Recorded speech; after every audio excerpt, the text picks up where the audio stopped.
A conducting sphere of radius 10 centimetre has an unknown charge, कुछ charge है उसके पास। If electric field 20 centimetre from the centre of sphere is 1.5 into 10⁻³ newton per coulomb. इस तरह की situation है। एक स्फीयर है, रेडियस उसकी 10 सेंटीमीटर है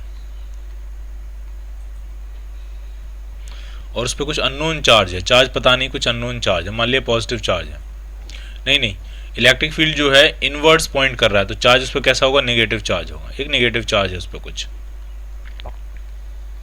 -q, और उसके सेंटर से 20 सेंटीमीटर दूर यहाँ पे इलेक्ट्रिक फील्ड आपको दिया है, कितना है,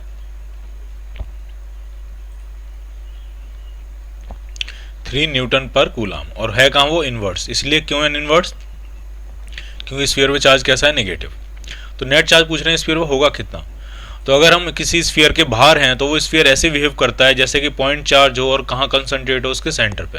तो ये -q चार्ज का जो बिहेवियर है वो आउटसाइड पॉइंट्स के लिए वो ऐसा हुआ ताकि -q पूरा का पूरा कहाँ कंसंट्रेट हो, सेंटर पे, और उससे 20 सेंटीमीटर डिस्टेंस पे ये इलेक्ट्रिक फील्ड है। और इलेक्ट्रिक फील्ड का फॉर्मूला कितना होता है, KQ/r²। अभी हम -q नहीं लगाया है, माइनस का मतलब ये है कि इलेक्ट्रिक फील्ड इनवर्स है, तो वो हम यूटिलाइज कर चुके हैं। अब हम सिर्फ मैग्नीट्यूड के बारे में बात कर रहे हैं। तो इलेक्ट्रिक फील्ड का मैग्नीट्यूड होता है KQ/r²। r कितना है डिस्टेंस, 20 सेंटीमीटर मतलब 0.2 मीटर। तो अगर आपको चार्ज निकालना है, कितना चार्ज होगा स्फीयर पे, तो 1.5 इंटू 10⁻³ इसमें r² से मल्टीप्लाई करेंगे, यानी 0.2 इंटू 0.2 अपॉन KQ से डिवाइड कर लेंगे। K कितना है, 9 इंटू 10⁻⁹, और चार्ज आपको निकालना है, चार्ज ही हमको निकालना है, तो Q इस तरफ है। तो ये आपको सॉल्व कर लेना है और इतने कूलम आपको क्या मिल जाएगा, चार्ज। और आंसर लिखने से पहले उस पर एक माइनस भी लगाना, कहना वो चार्ज कैसा चार्ज है, नेगेटिव चार्ज है। वो कैसे पता लगा हमें, क्योंकि electric field towards the charge है, इनवर्ड्स है। अगर आउटवर्ड्स इलेक्ट्रिक फील्ड होता तो चार्ज कैसा होता, positive. A uniformly charge conducting sphere of 2.5 metre diameter has a surface charge density of 80 microcoulomb per metre square. समझो आराम से, क्या एक स्फीयर है, बड़ा स्फीयर है, और उसकी रेडियस कितनी है, अगर डायमीटर 2.4 मीटर है तो रेडियस है 1.2 मीटर, और उस पर सरफेस चार्ज डेंसिटी है, चार्ज नहीं दिया है, चार्ज डेंसिटी दी है। चार्ज डेंसिटी मतलब चार्ज पर यूनिट एरिया, एक यूनिट एरिया पे कितना चार्ज है, सरफेस चार्ज डेंसिटी, वो आपको दिया हुआ है। सिग्मा से हम कई बार उसको रिप्रेजेंट करते हैं, चार्ज पर यूनिट एरिया होता है ये सिग्मा, और ये है आपका 80 माइक्रोकूलम पर मीटर स्क्वायर। पूछ रहे हैं स्फीयर पे चार्ज कितना हो, तो स्फीयर पे जो चार्ज होगा वो हो जाएगा आपका सिग्मा इंटू 4πr²। इस स्फीयर पे चार्ज होगा, सिग्मा कितना है, 80 माइक्रोकूलम, माइक्रोकूलम ही रहने देते हैं तो आंसर माइक्रोकूलम ही आएगा, per metre square, into charge surface area कितना हो जाएगा, 4πr², 1.2 का स्क्वायर 1.44। तो सारी चीज़ें मल्टीप्लाई कर लेनी है, और ये आपको मीटर स्क्वायर है, ये मीटर स्क्वायर से मीटर स्क्वायर कैंसिल आउट हो गया, और सब कुछ कैलकुलेट करके आपको माइक्रोकूलम क्या मिल जाएगा, चार्ज। उसके बाद पूछ रहे हैं what is the total electric flux leaving the surface, sphere से कितना फ्लक्स जो है वो जा रहा होगा। तो जो फ्लक्स होता है वो सिंपली होता है Q/ε0। चार्ज आपने निकाल ही लिया, ε0 की वैल्यू आपको पता ही है, डिवाइड कर देना है और आपको क्या मिल जाएगा, फ्लक्स। ठीक, अब चार्ज की वैल्यू फिर माइक्रोकूलम में नहीं डालनी है, चार्ज की वैल्यू किस में डालनी है, आपको कूलम्स में डालनी है। तो माइक्रो हटाने के लिए 10⁻⁻6 से यहाँ पे क्या कर लेना, आपको मल्टीप्लाई। चार्ज आपको कूलम्स में डालना है और इसकी स्टैंडर्ड वैल्यू डालनी है और आपको फ्लक्स मिल जाएगा। Clear. An infinite line charge produces a field of 9 × 10⁴ newton per coulomb at a distance of 2 centimetre. एक इन्फिनाइट लाइन चार्ज है और वो खुद से 2 सेंटीमीटर पर कुछ इलेक्ट्रिक फील्ड प्रोड्यूस कर रहा है। आपसे लीनियर चार्ज डेंसिटी पूछी जाती है, जिसको हम क्या लिख रहे हैं, लैम्डा। लैम्डा पूछा गया, तो अगर लैम्डा चार्ज डेंसिटी होती है तो r डिस्टेंस पे जो इलेक्ट्रिक फील्ड होता है उसकी वैल्यू होती है, फॉर्मूला होता है λ/2πε0r, λ/2πε0r। तो इलेक्ट्रिक फील्ड आपको पता है, डिस्टेंस आपको पता है 2 सेंटीमीटर यानी 0.02 मीटर, 1/2πε0, तो 1/4πε0 की वैल्यू पता होती है आपको, कितनी होती है, 9 × 10⁹। तो अगर कोई पूछे 1/2πε0 की वैल्यू कितनी होगी, तो वो हो जाएगी 18 × 10⁹। इसमें से 4 में से 2 जो है मैंने उस तरफ भेज दिया, 2 यहाँ रह गया। तो ये 1/2 पाई एप्सिलॉन नॉट की वैल्यू पता आपको, इलेक्ट्रिक फील्ड आर सब कुछ पता है, तो यहाँ से कैलकुलेट क्या करके निकाल लोगे आप, लैम्डा। सेंटीमीटर को मीटर्स में कन्वर्ट करना नहीं भूलना है आपको, और आपको लैम्डा मिल जाएगा। लैम्डा की जो यूनिट आएगी वो आएगी कूलम पर मीटर। ये है linear charge density. 2 large thin metal plates are parallel and close to each other. 2 large thin plates हैं, पैरेलल हैं और एक दूसरे के करीब हैं, इस तरह की plates. Plates have surface charge density of opposite signs and of magnitude 17 × 10⁻22 coulomb per metre square. Surface charge density जो है वो इक्वल एंड अपोजिट है। इस पे अगर प्लस सिग्मा है तो इस पे कितनी है, माइनस सिग्मा। यानी अगर टोटल चार्ज भी पूछा जाएगा तो अगर इस पे प्लस क्यू होगा तो इस पे कितना हो जाएगा, माइनस क्यू। तो पहले चार्ज डिस्ट्रीब्यूट करते हैं। चार्ज डिस्ट्रीब्यूट कैसे होगा, अगर इस तरह से प्लेट्स लगी हों पैरेलल में तो पूरे सिस्टम का जो नेट चार्ज होता है उसका आधा इस तरफ होता है और आधा इस तरफ होता है। और अगर जितना इस पे पॉजिटिव चार्ज है उतना इस पे नेगेटिव चार्ज है, तो नेट चार्ज कितना हो गया, 0। और 0 का आधा करोगे तो भी 0, यानी यहाँ भी चार्ज 0 होगा और यहाँ पे भी चार्ज क्या होगा, 0। तो इसका जो पूरा का पूरा पॉजिटिव चार्ज है वो इस सरफेस पे आ जाएगा और पूरा का पूरा जो नेगेटिव चार्ज है वो इस सरफेस पे आ जाएगा और इस रीजन में इलेक्ट्रिक फील्ड एस्टेब्लिश हो जाएगा। एक की वजह से होगा σ/2 एप्सिलॉन नॉट, दूसरे की वजह से भी होगा σ/2 एप्सिलॉन नॉट। तो टोटल जो इलेक्ट्रिक फील्ड आ जाएगा वो आ जाएगा σ/एप्सिलॉन नॉट। यानी अंदर वाले रीजन में जो इलेक्ट्रिक फील्ड आ रहा है वो कितना आ रहा है, σ/एप्सिलॉन not.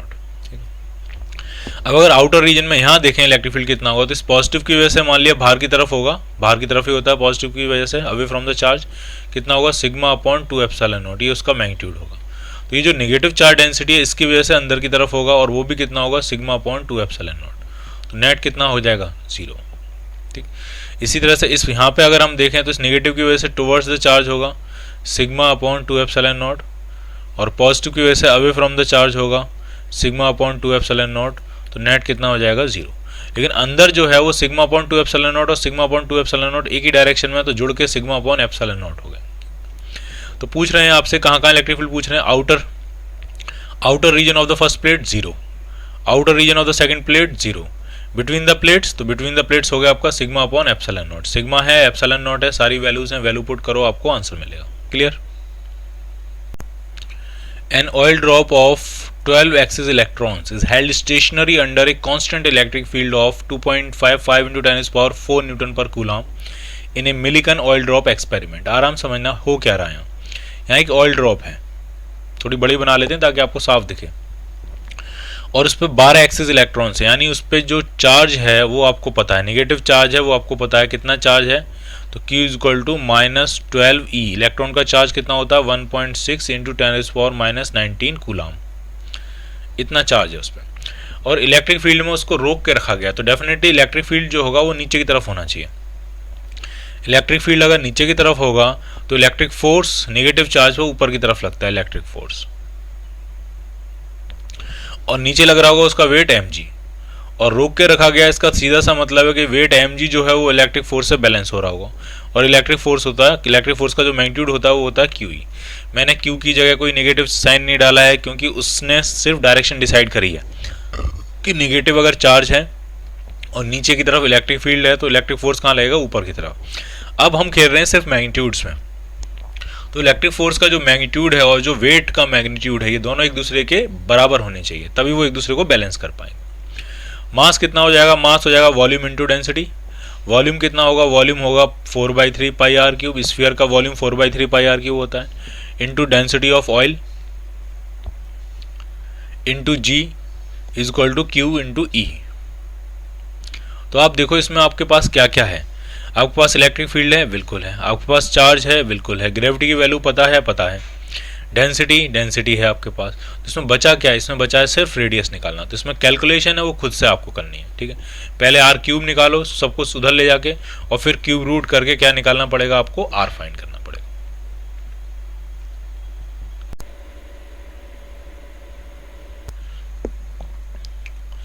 Which among the curve shown in figure 1.35 cannot possibly represent electrostatic field lines? 5 में से 6 में से 5 या 6 जितने भी कर्व्स हैं सब में ये पूछा गया है कि इनमें से कौन सी जो है वो इलेक्ट्रिक फील्ड लाइंस रिप्रेजेंट नहीं कर सकती हैं। तो पहला आप देखो, ये पॉजिटिवली चार्ज कंडक्टर है, सारा का सारा चार्ज सरफेस पे अच्छा है और सारी की सारी लाइंस वहाँ से इमर्ज कर रही हैं, वो भी ठीक है। लेकिन कैसी भी सरफेस हो, इलेक्ट्रिक फील्ड लाइंस हमेशा सरफेस के परपेंडिकुलर ही होती हैं। तो इसमें सरफेस के परपेंडिकुलर नहीं है। कंडक्टर से निकलने वाली इलेक्ट्रिक फील्ड लाइंस हमेशा सरफेस के परपेंडिकुलर होती हैं। तो अगर आप कुछ लाइंस देखो, जैसे आप यहाँ देखो, ये सरफेस के परपेंडिकुलर नहीं है, ये सरफेस के परपेंडिकुलर नहीं है, ठीक है। और भी कई सारी लाइंस हैं, ये सरफेस के परपेंडिकुलर नहीं है। तो बहुत सारी लाइंस ऐसी हैं जो सरफेस के परपेंडिकुलर नहीं है, तो ये फिर पॉसिबिलिटी ये नहीं होगी, ठीक है। ये देखते हैं, पॉजिटिव चार्ज जो होता है वो सोर्स ऑफ इलेक्ट्रिक फील्ड होता है और नेगेटिव चार्ज जो होता है वो सिंक ऑफ इलेक्ट्रिक फील्ड होता है। तो ये पॉजिटिव चार्ज है, यहाँ से सारी फील्ड लाइन सोर्स बन रही है, सही है ये। लेकिन इस नेगेटिव को देखो, ये सारी लाइंस तो यहाँ आके खत्म हो रही हैं, तो ये तो ठीक है, सिंक बन रहा है, लेकिन ये यहाँ से स्टार्ट कर रही हैं, तो ये गलत हो जाएगा। नेगेटिव चार्ज जो होता है वो sink of electric field lines होता है, पॉजिटिव चार्ज जो होता है वो source of electric field lines होता है, ठीक है। तो ये भी गलत है। इस पॉजिटिव को देखो, ये भी गलत हो जाएगा। क्यों? ये नीचे की तरफ स्टार्ट कर रही है इलेक्ट्रिक फील्ड लाइंस, ये तो ठीक है, लेकिन ये फील्ड लाइंस पॉजिटिव पे आके खत्म हो रही है, ये पॉसिबल नहीं है, ये भी गलत हो जाएगा। इसी तरह से ये भी गलत हो जाएगा और ये भी गलत हो जाएगा, तो ये भी पॉसिबिलिटी नहीं है। सी पार्ट में दोनों ही पॉजिटिव चार्ज हैं, उनकी इलेक्ट्रिक फील्ड लाइंस एक दूसरे से रिपेल हो रही हैं, बिल्कुल ठीक है। दोनों से इमर्ज कर रही हैं, बिल्कुल ठीक है। कहीं कोई लाइन इंटरसेक्ट, कट या टच नहीं कर रही है, वो बिल्कुल ठीक है। तो ये पॉसिबल है, ये पॉसिबल हो जाएगा, ठीक है। इलेक्ट्रिक स्टैटिक फील्ड को ये पॉसिबली रिप्रेजेंट कर पाएगा। इसमें प्रॉब्लम है कि कई सारी इलेक्ट्रिक फील्ड लाइंस एक दूसरे को कट कर रही हैं, इलेक्ट्रिक फील्ड लाइंस टच और कट नहीं करती हैं। इलेक्ट्रिक फील्ड लाइंस किसी भी रीजन में नेट इलेक्ट्रिक फील्ड को रिप्रेजेंट करती हैं, नेट। चार्जेस की इंडिविजुअल इलेक्ट्रिक फील्ड लाइंस नहीं होती हैं। फॉर एग्जांपल, जैसे आपसे कोई पूछे कि इस पॉइंट पे जो इलेक्ट्रिक फील्ड होगा, ये जो इलेक्ट्रिक फील्ड लाइन है, ये जो इलेक्ट्रिक फील्ड को रिप्रेजेंट कर रही है, ये किस चार्ज की वजह से इलेक्ट्रिक फील्ड है? पॉजिटिव चार्ज, इस पॉजिटिव चार्ज की वजह से कि इस पॉजिटिव चार्ज की वजह से? ये जो उस पॉइंट पे इलेक्ट्रिक फील्ड लाइन है, जिस फील्ड को बता रही है, ये जिस फील्ड की डायरेक्शन को दिखा रही है, वो इलेक्ट्रिक फील्ड किस चार्ज की वजह से? इस पॉजिटिव चार्ज की वजह से, इस पॉजिटिव चार्ज की वजह से। तो हो सकता है आपको धोखा हो जाए कि ये जो पॉजिटिव चार्ज है, यहाँ से इलेक्ट्रिक फील्ड लाइन निकल रही है, तो ये जो इलेक्ट्रिक फील्ड है वो इस पॉजिटिव चार्ज का, लेकिन नहीं। ये जो इलेक्ट्रिक फील्ड है ये दोनों ही चार्ज की वजह से net resultant total electric field है। तो इलेक्ट्रिक फील्ड लाइन्स किसी भी रीजन के नेट इलेक्ट्रिक फील्ड को रिप्रेजेंट करती हैं, ठीक है। और नेट इलेक्ट्रिक फील्ड की दो डायरेक्शन नहीं हो सकती, तो इंटरसेक्ट वो नहीं कर सकती, तो ये भी पॉसिबल नहीं है। जरा इस पार्ट को देखते हैं। इसमें प्रॉब्लम ये है कि electric field line circular loops नहीं होते हैं। एटलीस्ट इलेक्ट्रोस्टैटिक चार्जेस की वजह से जो इलेक्ट्रिक फील्ड लाइंस होती हैं वो सर्कुलर लूप्स नहीं होते हैं। आगे हम जाके पढ़ेंगे जो इंड्यूस्ड इलेक्ट्रिक फील्ड होता है, जो कि वेरिएबल मैग्नेटिक फील्ड की वजह से क्रिएट होता है। इंड्यूस्ड इलेक्ट्रिक फील्ड जो कि वेरिएबल मैग्नेटिक फील्ड की वजह से क्रिएट होता है, वो सर्कुलर लूप्स ही होते हैं। और इलेक्ट्रोस्टैटिक्स चार्जेस की वजह से जो इलेक्ट्रिक फील्ड फ्लो होता है, चार्जेस की वजह से जो इलेक्ट्रिक फील्ड क्रिएट होता है, वो सर्कुलर लूप्स नहीं होते हैं। और नेचर में ये दो तरह के इलेक्ट्रिक फील्ड्स क्यों पाए जाते हैं अभी तक किसी को पता नहीं, तो ये भी पॉसिबिलिटी नहीं है। तो सिर्फ ये ए नहीं हो सकता, बी नहीं हो सकता, डी नहीं हो सकता, ई नहीं हो सकता, और सी में जो है वो पॉसिबिलिटी है, ये इलेक्ट्रिक फील्ड हो सकता है। तो ये पूछ रहे हैं can not possibly represent, can not, तो आंसर बनेगा a part, b part, d part, e part. In a certain region of space electric field is along z direction. किसी रीजन में जो इलेक्ट्रिक फील्ड है वो z डायरेक्शन में है। The magnitude of electric field is however not constant but increases uniformly along the positive z direction. Positive z direction में electric field है, but उसका जो मैग्नीट्यूड है वो कॉन्टिन्यूसली इंक्रीज करता जा रहा है। यानी आपको d/dz दिया है, इलेक्ट्रिक फील्ड z के साथ कॉन्टिन्यूसली इंक्रीज कर रहा है। किस रेट से इंक्रीज कर रहा है? तो वो है 10⁵ न्यूटन पर कूलम, इस रेट से इंक्रीज कर रहा है पर मीटर। फिर कह रहे हैं what is the force and torque experience by the system having a total dipole moment equal to 10⁻⁷ coulomb into metre in the negative z direction. Negative z direction में डायपोल मोमेंट है, वो कब हो सकता है? जब यहाँ पे नेगेटिव चार्ज रखा हो -q और यहाँ पे क्या रखा हो आपका पॉजिटिव चार्ज +q। उसका डायपोल मोमेंट दिया है, नेगेटिव z डायरेक्शन में डायपोल मोमेंट है, तो उस पर फोर्स कितना लगेगा, टॉर्क कितना लगेगा, ठीक। तो अगर मान लिया यहाँ इलेक्ट्रिक फील्ड E है, तो यहाँ इलेक्ट्रिक फील्ड कितना होगा? तो वो थोड़ा सा बढ़ गया होगा। कितना हो गया होगा? E + dE, क्योंकि इलेक्ट्रिक फील्ड z डायरेक्शन के साथ बढ़ता जा रहा है।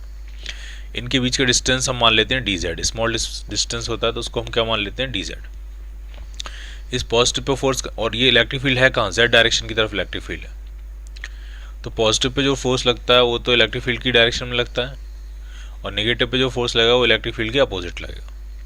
ऑब्वियसली नेगेटिव पे लगने वाला फोर्स ज़्यादा होगा क्योंकि वहाँ पे इलेक्ट्रिक फील्ड की स्ट्रेंथ ज़्यादा है।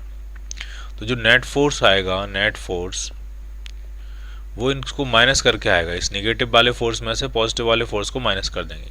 तो नेगेटिव पे फोर्स लग कितना रहा होगा, तो वो हो जाएगा Q times E plus D E, और इसमें से पॉजिटिव वाला फोर्स क्या कर देंगे, माइनस। और ये नेट फोर्स है किस डायरेक्शन में, नेगेटिव जेड डायरेक्शन में। तो ये बचेगा कितना, ये बचेगा आपका force Q times D E बचेगा। अब ऐसा कर रहे हैं, इसमें डी जेड से मल्टीप्लाई और डी जेड से डिवाइड कर रहे हैं। इसका फ़ायदा समझना आप, Q इंटू डी जेड करेंगे, ये डायपोल मोमेंट बन जाएगा, किसी भी एक चार्ज का magnitude into separation between charge. अब हम ये करेंगे तो ये बन जाएगा डायपोल मोमेंट P, और जो रह गया वो इलेक्ट्रिक फील्ड का वेरिएशन है Z के साथ, डी बाई डी जेड। तो सारी वैल्यू पुट कर देते हैं। डायपोल मोमेंट है 10⁻⁻⁷, और इलेक्ट्रिक फील्ड का वेरिएशन है Z के साथ 10⁻⁵। तो कितना आ जाएगा ये 10⁻⁻² न्यूटन, इतना नेट फोर्स लगेगा उस डायपोल पे। अब पूछ रहे हैं टॉर्क कितना लगेगा, तो अगर आप गौर से देखोगे, अगर इसके सेंटर के अबाउट टॉर्क कैलकुलेट करोगे तो दोनों फोर्सेस जो हैं वो पैरेलल हैं, दोनों फोर्सेस एक ही लाइन के अलोंग है, दोनों फोर्सेस के लिए जो परपेंडिकुलर डिस्टेंस होगी सेंटर से वो ज़ीरो हो जाएगी, और परपेंडिकुलर डिस्टेंस ज़ीरो है तो टॉर्क भी क्या हो जाएगा, ज़ीरो। या आप ऐसे भी समझ सकते हो, टॉर्क जो होता है वो पी साइन थीटा होता है, पी क्रॉस ई होता है P sine theta. Electric field very कर रहा है, करने दो, लेकिन यहाँ थीटा पे फोकस करते हैं, थीटा कितना होगा, तो थीटा इस केस में हो जाएगा 180 डिग्री, क्योंकि इलेक्ट्रिक फील्ड और डायपोल मूवमेंट की डायरेक्शन एक दूसरे के अपोजिट है, और साइन 180 जीरो होता है, तो पी और ई कुछ भी होते रहे, टॉर्क की वैल्यू क्या जाने वाली है आपके पास, जीरो। क्लियर। एक conductor A with a cavity as shown is given a charge capital Q. एक कंडक्टर है, इसके अंदर ये कैविटी है, ये हॉलो रीजन है, ये कैविटी है, ये कंडक्टर, इसको कितना चार्ज दिया है, कैपिटल क्यू। ठीक, और show that the entire charge must appear on the outer surface of the conductor. आपको ये शो करना है कि पूरा का पूरा चार्ज जो है वो सरफेस, अंदर कुछ भी नहीं रहेगा, सारा का सारा आउटर सरफेस पे आ जाएगा, कुछ भी चार्ज अंदर सरफेस पे नहीं रहेगा। ठीक है, तो चलो मैं ऐसा कहता हूँ कि मैंने मान लिया कि अंदर चार्ज है स्मॉल क्यू, अंदर वाली सरफेस पे चार्ज स्मॉल क्यू, बाहर वाली पे है क्यू माइनस क्यू। ठीक, क्लियर है इतना। ठीक, अब अगर मैं एक गॉसियन सरफेस कंसीडर करूं, पूरी की पूरी मेटल के अंदर से पास होने वाली गॉसियन सरफेस कंसीडर करिए मैंने। ठीक, तो ये मेटल के अंदर से पास कर रही है, तो इस गॉसियन सरफेस से पास होने वाला जो नेट फ्लक्स होगा वो कितना होना चाहिए, वो होगा ज़ीरो, क्योंकि मेटल के अंदर कहीं कोई भी इलेक्ट्रिक फील्ड नहीं होता, बल्क मेटल के अंदर कहीं कोई इलेक्ट्रिक फील्ड नहीं होता, इलेक्ट्रिक फील्ड नहीं है तो फ्लक्स भी क्या हो जाएगा, ज़ीरो। ठीक, और फ्लक्स जो होता है वो होता है Q in upon epsilon not. Net जो फ्लक्स होता है वो होता है टोटल चार्ज जो प्रेजेंट होगा अपॉन एप्सिलॉन नॉट, और ये क्या हो जाना, ये हो जाना ज़ीरो। तो कितना चार्ज इनसाइड उस गॉसियन सरफेस के अंदर कितना प्रेजेंट हो रहा है, ज़ीरो। इसका मतलब उस हॉलो रीजन के अंदर, कैविटी के अंदर कोई भी चार्ज नहीं रहेगा, सारा का सारा चार्ज कहाँ आ जाएगा, आउटर सरफेस पे। क्लियर। अब बी सिचुएशन है, another conductor B with a charge small q is inserted into the cavity keeping B insulated from A। ठीक है, अब क्या कर रहे हैं, एक दूसरा कंडक्टर लिया है, ठीक है, और दूसरा कंडक्टर लिया है, उस पर चार्ज दिया है आपको स्मॉल q। मतलब इस तरह की सिचुएशन है, एक कंडक्टर तो ये था, ये कंडक्टर है, कंडक्टर विद ए कैविटी, और कैविटी में एक दूसरा चार्ज रखा है हमने जिसका नाम B है, और उसको चार्ज कितना दिया है, स्मॉल क्यू। अब ये कह रहे हैं कि ये प्रूफ करना है कि आउटर सरफेस पे जो चार्ज होगा वो capital Q plus small Q होगा। ठीक है, ये हमें प्रूफ करना है। ठीक, तो फिर से समझना इस बात को आप, अगर इसके पास स्मॉल क्यू है तो डेफिनेटली ये अपनी इनर सरफेस पे माइनस स्मॉल क्यू जनरेट कर लेगा, एग्जैक्टली माइनस स्मॉल क्यू। ठीक, एग्जैक्टली माइनस स्मॉल क्यू। अगर ये प्लस स्मॉल क्यू है तो ये कितना जनरेट कर लेगा, माइनस स्मॉल क्यू। तो ये बाहर वाली सरफेस के लिए छोड़ कितना देगा, प्लस स्मॉल क्यू। तो आउटर सरफेस चार्ज कितना हो जाएगा, capital Q plus small Q. ठीक है, अब हम ये प्रूव कर लेते हैं कि इसने इक्वल एंड अपोजिट चार्ज ही कैसे जनरेट कर लिया। तो फिर से वही बात कि अगर मैं एक गॉसियन सरफेस लूँ मेटल के अंदर, तो उससे पास होने वाला फ्लक्स क्या हो जाएगा, जीरो। और फ्लक्स अगर जीरो होगा तो नेट चार्ज प्रेजेंट भी जीरो होगा। अब नेट चार्ज प्रेजेंट तभी जीरो हो सकता है जब अंदर अगर प्लस क्यू रखा है तो उसकी इनर सरफेस पे कितना चार्ज इंड्यूस कर ले, माइनस क्यू, ताकि नेट चार्ज कितना हो जाए, जीरो। और अगर ये माइनस क्यू इंड्यूस कर लेगा तो बाहर कितना फेंक देगा, प्लस क्यू। तो यहाँ पर नेट चार्ज कितना हो गया, capital Q plus small q. Clear. C part में कह रहे हैं इस sensitive instrument is to be shielded from the strong electrostatic fields in its environment, suggest a possible way. एक कोई इलेक्ट्रिकल इंस्ट्रूमेंट है, उसको इलेक्ट्रिक फील्ड से हम शील्ड कर सकते हैं। कैसे, तो आप उसको मेटल कैविटी के अंदर ही रख दो, कोई मेटल की कैविटी के अंदर ही रख दो। उसका फ़ायदा ये होगा कि बाहर का इलेक्ट्रिक फील्ड कुछ भी होता रहे, अंदर कोई भी इलेक्ट्रिक फील्ड नहीं पहुंचेगा। तो इसकी प्रॉपर शील्डिंग हो जाएगी। मेटल के ब्लॉक बना के, मेटल का बॉक्स बना के मेटल कैविटी के अंदर आप रख दो तो इंस्ट्रूमेंट की क्या हो जाएगी, प्रॉपर शील्डिंग हो जाएगी। A hollow charge conductor has a tiny hole cut into its surface. एक हॉलो चार्ज कंडक्टर है और उसकी सरफेस पे एक बहुत ही टाइनी होल कट कर रहे हैं। ठीक है, एक होल कट किया है यहाँ पे। Show that the electric field in the hole, hole की सरफेस पे जहाँ पे होल बनाया जस्ट उसकी सरफेस पे जो इलेक्ट्रिक फील्ड है, ये प्रूफ करना है कि वो सिग्मा अपॉन 2 एप्सिलॉन नॉट के बराबर होगा एन कैप। एन कैप जो होगा वो एक यूनिट वेक्टर होगा which is outwards in the outwards direction, in the outwards normal direction. इसके परपेंडिकुलर होगा और इस आउटवर्ड डायरेक्शन में होगा,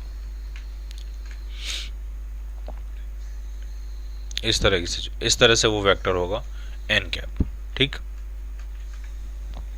और सिग्मा क्या, सरफेस चार्ज डेंसिटी है नियर द होल। उस होल के आसपास जो सरफेस चार्ज डेंसिटी होगी यूनिफॉर्म ही होगी सरफेस पे, तो वो है आपकी सिग्मा। बहुत ही टाइनी होल बना है। ठीक, तो आप एक चीज़ समझो जरा, अगर कोई मेटल स्फीयर है या कैसी भी कोई सरफेस है, चार्ज सरफेस है, ठीक है, तो अगर यहाँ पे चार्ज डेंसिटी सिग्मा है, अलग अलग पॉइंट पर अलग अलग भी हो सकती है, सेम भी हो सकती है, तो उस पॉइंट पे जो इलेक्ट्रिक फील्ड होता है आउटवर्ड डायरेक्शन में होता है और सिग्मा अपॉन एप्सिलॉन नॉट होता है। और अंदर इलेक्ट्रिक फील्ड क्या होता है, जीरो। अंदर इलेक्ट्रिक फील्ड क्या होता है, जीरो। ठीक, तो हम इसको इस तरह से समझ सकते हैं कि जैसे मान लिया मैं पूछूं इस पॉइंट पे इलेक्ट्रिक फील्ड, तो इस पॉइंट पे सिर्फ यहाँ जो चार्ज होगा उसका नहीं होगा, बचे हुए चार्ज का भी होगा।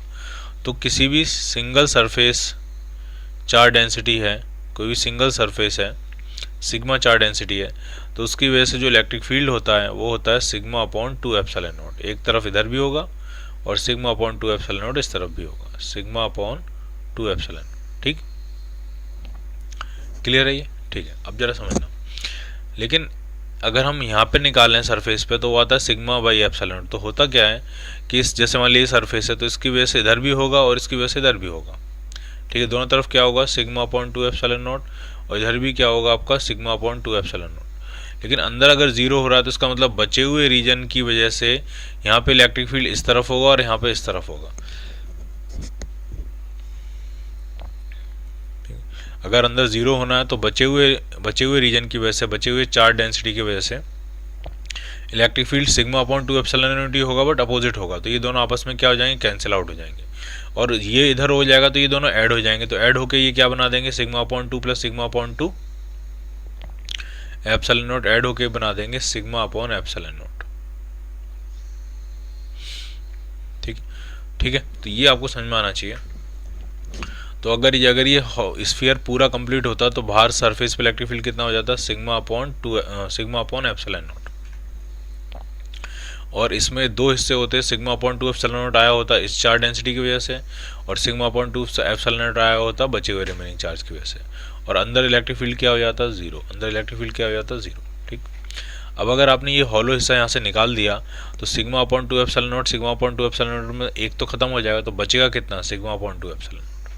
ठीक है, और उसके जस्ट अंदर भी जीरो नहीं हो पाएगा अब, तो बचेगा कितना, सिग्मा अपॉन 2 एप्सिलॉन नॉट। तो उस कैविटी, उस होल वाले रीजन पे जो इलेक्ट्रिक फील्ड रहेगा वो रहेगा सिग्मा अपॉन 2 एप्सिलॉन नॉट, और रहेगा डायरेक्शन का normally outwards. Clear? Obtain the formula for the electric field due to a long thin wire of uniform linear charge density lambda without using Gauss law. Gauss law से तो ये फटाफट हो जाता है, लेकिन आपको एंटी कूलम्स लॉ लगाना है और इंटीग्रेट करना है. ठीक है, इन्फिनाइट वायर है, लॉन्ग थिन वायर है, चार्ज डेंसिटी कितनी है लैम्डा. तो बना लेते हैं जरा इंटीग्रेशन. जैसे मान लीजिए वायर है ये, और यहाँ से आर डिस्टेंस पे आपको इलेक्ट्रिक फील्ड निकालना है.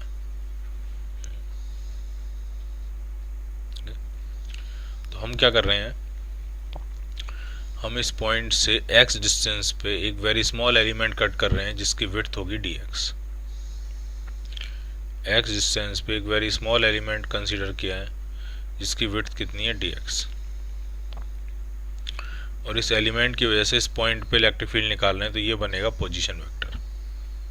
ठीक है, चार्ज पॉजिटिव भी होगा.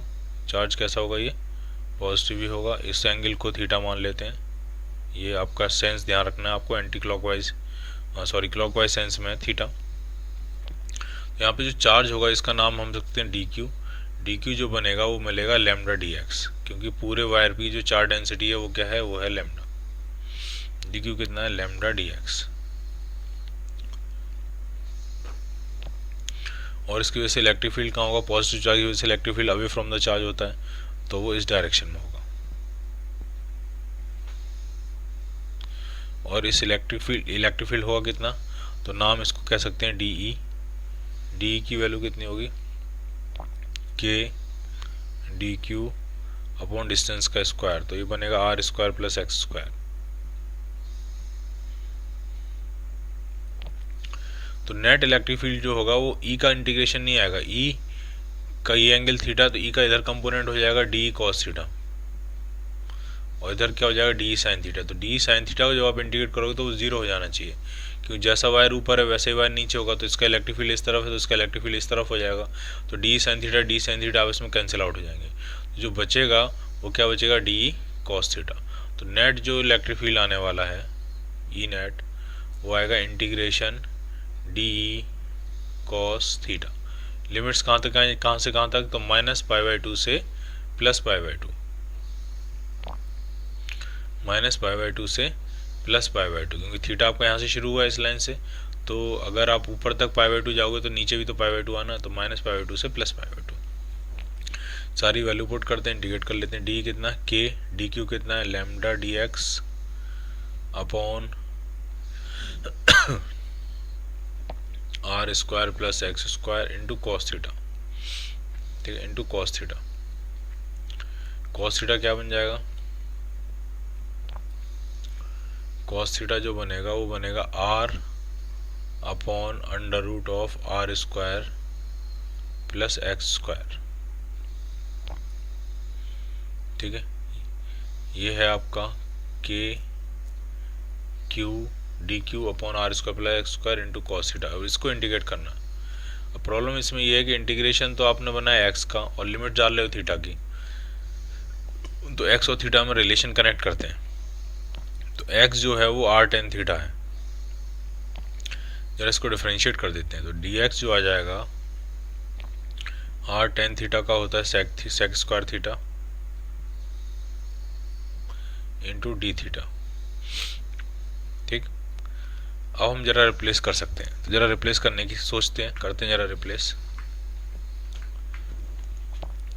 तो ये बनेगा आपका k लैम्डा dx जो है वो है आपका r sec square theta d theta into